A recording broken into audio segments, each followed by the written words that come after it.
ಹೇಳಬೇಕಂತ ಕೇಳ್ಕೊಳ್ತೀನಿ. ಎಲ್ರಿಗೂ ನಮಸ್ಕಾರ. ಎಲ್ಲ ಪತ್ರಿಕಾ ಮಾಧ್ಯಮ, ದೃಶ್ಯ ಮಾಧ್ಯಮ, ಟಿ ವಿ ಮಾಧ್ಯಮ ಮತ್ತು ಡಿಜಿಟಲ್ ಮಾಧ್ಯಮಕ್ಕೆ ಧನ್ಯವಾದ ಹೇಳ್ತೀನಿ. ಮತ್ತು ನಮ್ಮ ಖಾಲಿ ಪುಟ ಎಂಟಿ ಪೇಜ್ ಈ ಚಿತ್ರ ಬೆಂಗಳೂರು ಅಂತಾರಾಷ್ಟ್ರೀಯ ಚಿತ್ರೋತ್ಸವದಲ್ಲಿ ಕನ್ನಡ ವಿಭಾಗಕ್ಕೆ, ಕನ್ನಡ ಸ್ಪರ್ಧಾ ವಿಭಾಗಕ್ಕೆ ಆಯ್ಕೆಯಾಗಿದೆ. ಇವತ್ತು 5:40ಕ್ಕೆ ಸ್ಕ್ರೀನ್ ನಂಬರ್ 6ರಲ್ಲಿ ಪ್ರದರ್ಶನ ಕಾಣ್ತಾ ಇದೆ. ಖಾಲಿ ಪುಟ ಅನ್ನುವಂಥದ್ದು ಪ್ರತಿಯೊಬ್ಬರ ಜೀವನದಲ್ಲೂ ಇರುವಂಥದ್ದು. ಒಂದು ಎಂಟಿ ಸ್ಪೇಸ್ ಎಲ್ರಿಗೂ ಸಿಗುತ್ತೆ. ಒಂದು ಪಾಯಿಂಟ್. ಕತೆ ಬೇಸಾಗಿರುವಂಥದ್ದು ಒಂದು ಡಿಮೆನ್ಷಿಯಾ ಅಂತ, ಮರವಿನ ಕಾಯಿಲೆ ಕಾಯಿಲೆನ ಡಿಸಾರ್ಡರ್ ಅಂತ ಕರಿತೀವಿ ಅದನ್ನು. ಆ ಡಿಸಾರ್ಡರ್ ಕುರಿತಾಗಿ ಒಂದು TGA ಅಂತ ಬರುತ್ತೆ, ಅಂದರೆ ಅರ್ಲಿ ಡಿಮೆನ್ಷಿಯಾದಲ್ಲಿ TGA ಅಂತ. ಅದು 24 hours ಮೆಮೊರಿ ಹೊರಟೋಗುತ್ತೆ. ತಾವ್ಯಾರು ಅಂತ ಗೊತ್ತಿರಲ್ಲ, ಎಲ್ಲಿದ್ದೀವಿ ಅಂತ ಗೊತ್ತಿರಲ್ಲ. ಈ ಥರದ ಅದೊಂದು ಡಿಸಾರ್ಡರು. ಆ ಡಿಸಾರ್ಡರ್ ಇರುವಂಥ ಒಂದು ಪಾತ್ರ.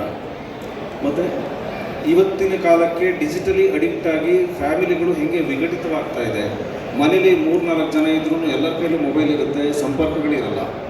ಸೊ ಎಲ್ಲರೂ ಹತ್ತಿರದಲ್ಲಿ ವಿಜ್ಞಾನ ಹತ್ತಿರವಾದಷ್ಟು ನಾವು ದೂರ ಇದ್ದೀವಿ ಮಾನಸಿಕವಾಗಿ. ಹೇಳಬೇಕು ಅಂತಂದರೆ ಮನುಷ್ಯ ಇವತ್ತು ಎಲ್ಲ ರೀತಿ ನಾವು ಆಕಾಶದಲ್ಲಿ ಹಾರೋದು ಕಲಿತ, ನೀರಲ್ಲಿ ಪಾತಾಳದಲ್ಲಿ ಈಜೋದು ಕಲಿತ, ಎಲ್ಲ ಕಲಿತ, ಬದುಕೋದನ್ನು ಕಲಿಯಿಲ್ಲ. ವಿಜ್ಞಾನ ಮುಂದುವರೆದಷ್ಟು ನಾವು ಸಾಮಾಜಿಕವಾಗಿ, ಮಾನಸಿಕವಾಗಿ ಹಿಂದುಳಿತಾ ಇದ್ದೀವಿ ಅನ್ನೋದನ್ನ, ಡಿಜಿಟಲಿ ಎಷ್ಟು ಫಾರ್ವರ್ಡ್ ಇದೆಯೋ ನಾವು ಅಷ್ಟೇ ಬ್ಯಾಕ್ವರ್ಡ್ ಹೋಗ್ತಾ ಇದ್ದೀವಿ ಅಂತ ತೋರಿಸುವಂಥದ್ದು ಒಂದು. ಈ ಥರದ ಬೇರೆ ಬೇರೆ ಪಾಯಿಂಟ್ಗಳನ್ನ ಇಟ್ಕೊಂಡು ಮಾಡಿದ್ದು ಒಂದು. ಈ ಮುಖ್ಯ ಪಾತ್ರವನ್ನು ಕೃಷ್ಣೇಗೌಡರು ಮಾಡಿದ್ದಾರೆ. ಅವರು ಆರ್ಮಿ ಆಫೀಸರ್ ಪಾತ್ರ ಅದು. ಅಲ್ಲಿ ಆತ ತನ್ನನ್ನು ತಾನು ಕಳ್ಕೊಂಡು, ತಾನು ಯಾರು ಅಂತ ಗೊತ್ತಿಲ್ಲದೆ ತನ್ನನ್ನು ತಾನು ಹುಡುಕಾಡ್ತಾ ಇದ್ದಾನೆ.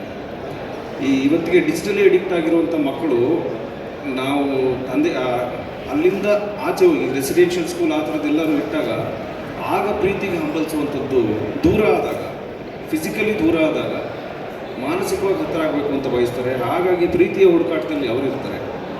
ಸೊ ಹೆಂಡತಿ ಅನ್ನುವಂಥವ್ರು ಆ ಪಾತ್ರ ಬಂದು ಈ ಇಬ್ಬರನ್ನ ಒಟ್ಟಿಗೆ ತಗೊಂಡೋಗುವಂಥ ಒಂದು ಪಾತ್ರ. ಅದು ಗಂಡನನ್ನು ಹುಡುಕುವಂಥ ಒಂದು ಪಾತ್ರ. ಈ ಮೂರೂ ಹುಡುಕಾಟದ ಸುತ್ತ ಈ ಚಿತ್ರವನ್ನು ಹಿಡಿದಿದ್ದೀವಿ. ಸಪ್ತಗಿರಿ ಕ್ರಿಯೇಷನ್ಸ್ ಬ್ಯಾನರ್ನಲ್ಲಿ ಕೃಷ್ಣೇಗೌಡರು ನಿರ್ಮಾಣ ಮಾಡ್ತಾರೆ ಸಿನಿಮಾ. ನನ್ನ ಹಿಂದಿನ ಸಿನಿಮಾ ಸ್ಟೇಟ್ ಅವಾರ್ಡ್ ಆಗಿತ್ತು, ಗೋಪಾಲ್ ಗಾಂಧಿ ಅಂತ. ಸೊ ಅದಾದಮೇಲೆ ಕಂದೀಲು ರಾಷ್ಟ್ರ ಪ್ರಶಸ್ತಿ ಬಂದಂಥ ಚಿತ್ರಕ್ಕೆ ನಾನು ಬರಹಗಾರನಾಗಿ, ತಾಂತ್ರಿಕವಾಗಿ ಮತ್ತು ಸಂಕಲನಕಾರನಾಗಿ ಕೆಲಸ ಮಾಡಿದ್ದೆ. ಅದಾದಮೇಲೆ ಯಾವುದೇ ನಿರ್ಮಾಪಕರು ಬಂದಿರಲಿಲ್ಲ. ಕೃಷ್ಣೇಗೌಡರು ನಾನೇನು ಸಿನಿಮಾ ಮಾಡ್ತೀನಿ ಬಾಯಿಲಿ ಅಂತ ಕರೆದುಬಿಟ್ಟು ಸಿನಿಮಾ ಕೊಟ್ಟರು. ನನ್ನ ಬೆನ್ನೆಲುಬಾಗಿ ನಿಂತಿದ್ದಾರೆ. ಇನ್ನು ಸಿನಿಮಾ ಮುಂದಕ್ಕೆ ಹೋಗಬೇಕು ಅಂತಂದರೆ ಬರೀ ಒಂದು ಹೆಗಲು ಸಾಕಾಗಲ್ಲ. ಆವಾಗ ಇನ್ನೊಂದು ಹೆಗಲು ಅಂತ ಬಂದಿದ್ದು PVR ಸ್ವಾಮಿ ನನ್ನ ಜೊತೆಗೆ. ಸೊ ಇದನ್ನು ಎಳ್ಕೊಂಡು ಹೋಗ್ಬೇಕಾದಾಗ ಒಂದಷ್ಟು ಜನ, ರಮೇಶ್ ಬಾಬು ಅಂತಾಗಲಿ ಅಥವಾ ಪ್ರಸನ್ನ ನಾಗರಾಜ್ ಅಂತಾಗಲಿ, ಅವರು ನನಗೆ ಯಾವಾಗಲೂ ನನ್ನ ಎಲ್ಲ ಚಿತ್ರಗಳಿಗೂ ಅವ್ರ ಜೊತೆಯಾಗಿರ್ತಾರೆ. ನನ್ನನ್ನು ತಿದ್ಕೊಂಡು, ನನ್ನನ್ನು ಸಹಿಸ್ಕೊಂಡು. ಸೊ ಹೀಗೆ ಇಡೀ ತಂಡ ಒಟ್ಟಾಗಿದ್ದರಿಂದ ಈ ಸಿನಿಮಾ ಕೆಲಸ ಮಾಡೋಕ್ಕಾಯಿತು. ಆಮೇಲೆ ಕುಂದಾಪುರದಲ್ಲಿ ಚಿತ್ರೀಕರಣ ಆಗುತ್ತೆ. ಅಲ್ಲಿ ಕಾಣದ ಕೈಗಳು ನೂರಾರು.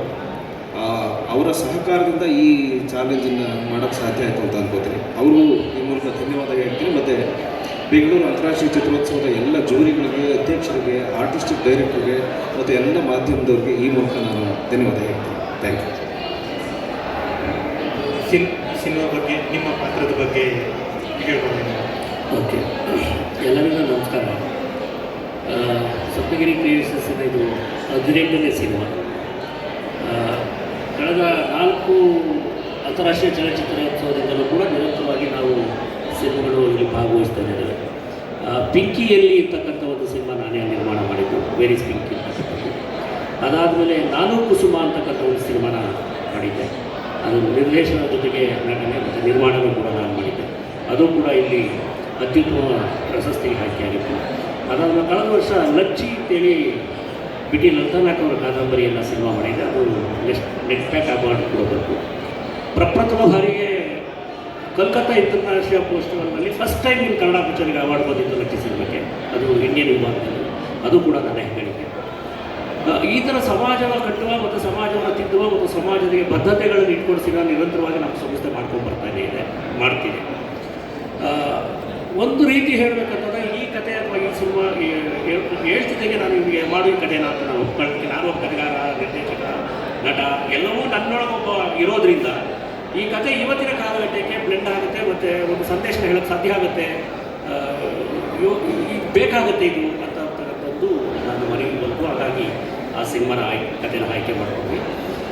ಇನ್ನೊಂದು ಮುಂದುವರೆದ ಭಾಗ ವಿಶೇಷವಾಗಿ ಹೇಳಬೇಕು ಅಂತಂತಂದರೆ, ಅತಿ ಹೆಚ್ಚು ಕನ್ನಡ ಸಿನಿಮಾಗಳನ್ನು ನೋಡುವಂತಹ ಪ್ರೇಕ್ಷಕರಿಗೆ ಇದು ಸ್ವಲ್ಪ ಒಗ್ಗಿಕೊಳ್ಳೋದು ಕಷ್ಟ ಆಗುತ್ತೆ. ಯಾಕೆಂತಂದರೆ ಅವರು ಅತಿ ಹೆಚ್ಚು ಕನ್ನಡ ಸಿನಿಮಾಗಳಲ್ಲಿ ಬೇರೆ ಸ್ತರದ ಮತ್ತು ಬೇರೆ ಥರದ ಸಿನಿಮಾಗಳು ನೋಡ್ಕೊಂಡೇ ಬಂದಿರ್ತಾರೆ. ಇದು ಅತಿ ಹೆಚ್ಚು ಅಂತಾರಾಷ್ಟ್ರೀಯ ಚಿತ್ರಗಳನ್ನ ಯಾರು ನೋಡಿ ಅಭ್ಯಾಸ ಮಾಡ್ಕೊಂಡಿರ್ತಾರೆ, ಇಂಟರ್ನ್ಯಾಷನಲ್ ಫಿಲ್ಮ್ ಫೆಸ್ಟಿವಲಲ್ಲಿ ಪರಭಾಷಾ ಅಥವಾ ಪರದೇಶದ ಸಿನಿಮಾಗಳನ್ನ ಯಾರು ಅತಿ ಹೆಚ್ಚು ನೋಡಿರ್ತಾರೆ ಅವ್ರಿಗೆ ಈ ಸಿನಿಮಾ ಖಂಡಿತ ರುಚಿಸುತ್ತೆ, ದಕ್ಕುತ್ತೆ, ಅವ್ರ ನಿಲುವಿಗೆ ಸಿಕ್ಕುತ್ತೆ. ಹೌದು, ಆ ರೀತಿಯ ಪ್ರಯತ್ನ ಈ ಸಿನಿಮಾದಲ್ಲಾಗಿದೆ. ಹಾಗಾಗಿ ಕನ್ನಡದ ಮಟ್ಟಿಗೆ ಈ ಥರದ ಇನ್ನೊಂದಷ್ಟು ಸಿನಿಮಾಗಳು ಆದಾಗ ಬಹುತೇಕ ಇವ್ರಿಗೂ ಅದು ದಕ್ಕಕ್ಕೆ ಸಾಧ್ಯ ಆಗುತ್ತೆ ಅಂತ ನಾನು ಭಾವಿಸ್ತೇನೆ. ಇನ್ನು ನನಗೆ ಇದರಲ್ಲಿ ಒಂದು ಮಿಲಿಟರಿ ರಿಟೈರ್ಡ್ ಆಫೀಸರ್ ಕ್ಯಾರೆಕ್ಟರ್ನ ನಾನು ಕೇಳಿದೆ, ನೋಡಪ್ಪ ನಾನೇ ನಿರ್ಮಾಪಕ ಅನ್ನೋ ಕಾರಣಕ್ಕೆ ನೀನು ಪಾತ್ರ ಹಾಕ್ಬೇಡ, ನಿನಗೆ ಬೇಕಾದನ್ನು ಆಯ್ಕೆ ಮಾಡ್ಕೋ, ಯಾಕೆಂದರೆ ಒಂದು ಒಳ್ಳೆ ಸಿನಿಮಾ ಆಗಬೇಕು. ಯಾಕೆಂದರೆ ನಮ್ಮ ಸಪ್ತಗಿರಿ ಕ್ರಿಯೇಷನ್ಸ್ ಅಂತಂದರೆ ಒಂದು ಅಂತಾರಾಷ್ಟ್ರೀಯ ಮಾರುಕಟ್ಟೆಯಲ್ಲಿ ಒಂದು ಗುಣಮಟ್ಟದ ಒಂದು ಕ್ವಾಲಿಟಿ ಸಿನಿಮಾ ಮಾಡ್ತಾರೆ ಅಂತಕ್ಕಂಥದ್ದು ಒಂದು ಟ್ರೆಂಡ್ ಬಿಲ್ಡ್ ಆಗಿದೆ ಈಗ. ಪಿಕ್ಕಿಯಲ್ಲಿರ್ಬೋದು, ನಾನು ಕುಸುಮ ಇರ್ಬೋದು, ಲಚ್ಚಿ ಇರ್ಬೋದು, ಇದರಲ್ಲಿ. ಹಾಗಾಗಿ ಸಿನಿಮಾ ಕೊಡ್ತಾ ಬೀಳೋದು ಬೇಡ, ಯೋಚನೆ ಮಾಡಿ ನೋಡಿ. ಇಲ್ಲ ಸರ್, ಆ ಕ್ಯಾರೆಕ್ಟರ್ ತುಂಬ ನಿಮಗೆ ಬ್ಲೆಂಡ್ ಆಗುತ್ತೆ, ನೀವು ಮಾಡಿದ್ರೆ ಆ ಪಾತ್ರ ಚೆನ್ನಾಗಿರುತ್ತೆ, ನೀವು ಮಾಡಿ ಅಂತ ಹೇಳಿದ್ರು. ಮಾಡಿದ್ವಿ. ಮಾಡಿದ ಮೇಲೆ ಈಗ ಆಯ್ಕೆ ಮಾಡಿರ್ತಕ್ಕಂಥ ಎಲ್ಲ ಜನರುಗಳು ಕೂಡ ಮೆದುಳು ಗಂಡಿದೆ ಅಂತ ಭಾವಿಸ್ತೇನೆ. ಯಾಕೆಂದರೆ ಮೆದುಳಿನ ಜನರ ಜೊತೆ ಬದುಕಬೇಕಾದ್ರೆ ಈ ಥರದ ಸಿನಿಮಾ ನೋಡೋದಕ್ಕೆ ಮೆದುಳು ಗಂಡು ಬೇಕಾಗುತ್ತೆ. ಯಾಕೆಂತಂದರೆ ಕನ್ನಡದ ಸಿನಿಮಾಗಳನ್ನ ನೋಡೋಂಥವ್ರು, ಯಾಕೆ ನಮ್ಮ ಸಿನಿಮಾದ ಸಂಗೀತ ಇರಲ್ಲ, ಈ ಥರ ಟ್ರೈಪ್ ಮಾಡ್ಬೇಕು, ಕ್ಯಾಮ್ರಾ ಹಾಕಿರಲ್ಲ, ನಾವು ಡಬ್ಬಿಂಗ್ ಮಾಡಿರಲ್ಲ, ಮೇಕಪ್ ಮಾಡಿರಲ್ಲ, ಒಂದು ಆರ್ಗಾನಿಕ್ ಸಿನಿಮಾ ಮಾಡಿರ್ತೀವಿ. ಈ ಬೇರೆ ಹೊಡೆದಾಟ ಮತ್ತು ಸಂಗೀತದ ಒಳಗೆ ಎಲ್ಲಿ ಸುಳ್ಳು ಹೇಳಿರ್ತೀವಿ ಅದು ಮುಚ್ಚೋದಕ್ಕೆ ಸಂಗೀತದ ಲೇಪನ ಹಾಕ್ಕೊಂಡಿರ್ತೀವಿ, ಎಡಿಟಿಂಗನ್ನು ತಪ್ಪಿಸೋದಕ್ಕೆ ಹಿಂಗೇನೋ ಲೇಪನ ಮಾಡಿರ್ತೀವಿ, ಎಫೆಕ್ಟ್ನ ಹಾಕ್ಕೊಂಡಿರ್ತೀವಿ. ಆ ಥರದ ಸಿನಿಮಾಗಳನ್ನ ನಿಮಗೆಲ್ಲ ಸುಲಭವಾಗಿ ತಪ್ಪಿಸೋದು ಸಾಧ್ಯ ಆಗುತ್ತೆ. ಈ ಸಿನಿಮಾದಲ್ಲಿ ನೀವು ಇಡೀ ಸಿನಿಮಾನೇ ಕಟ್ಟಿಕೊಡುವ ರೀತಿಯೇ ಆಗಿರಬೇಕಾಗುತ್ತೆ. ಅದು ಸಫಲವಾಗಿದೆ ಈ ಸಿನಿಮಾದಲ್ಲಿ ಅಂತ ನಾನು ಅಂದ್ಕೊಂಡಿದ್ದೀನಿ. ಮತ್ತು ನಾನು ಸಿನಿಮಾ ನೋಡೋದು ಕೂಡ ಅದು ಭಾಸವಾಯಿತು ನನಗೆ. ಎಸ್, ನಾವೇನು ಅಂದ್ಕೊಂಡಿದ್ದೀವಿ ಅಪ್ ಟು ದ ಮಾರ್ಕ್, ಒಂದು ಅಂತಾರಾಷ್ಟ್ರೀಯ ಮಾರುಕಟ್ಟೆಯ ಗುಣಮಟ್ಟದ ಸಿನಿಮಾ ಮಾಡೋದಕ್ಕೆ ಸಾಧ್ಯ ಆಗುತ್ತೆ ಅಂತಕ್ಕಂಥದ್ದನ್ನ ಇಲ್ಲಿ ನಮಗೆ ನೋಡ್ಲಿಕ್ಕೆ ಸಿಕ್ಕುತ್ತೆ. ಇದು ಈಗ 5:40 ನಮ್ಮ ಸಿನಿಮಾ ಇದೆ, ದಯವಿಟ್ಟು ನೋಡಿ ಆದಮೇಲೆ ಇದ್ರ ಬಗ್ಗೆ ತರ್ಕ ಮಾಡೋದಕ್ಕೆ ನಾವು ಸಿದ್ಧವಾಗಿರ್ತೀವಿ ಮತ್ತು ಖಂಡಿತ ನಿಮಗೆ ಎಕ್ಸ್ಪ್ಲೇಷನ್ ಕೊಡ್ತೀವಿ. ಒಂದು ಅಂತಾರಾಷ್ಟ್ರೀಯ ಮಟ್ಟದ ಗುಣಮಟ್ಟದ ಸಿನಿಮಾ ಇದಾಗಿದೆ ಅಂತ ನಾನು ಭಾವಿಸ್ತೇನೆ.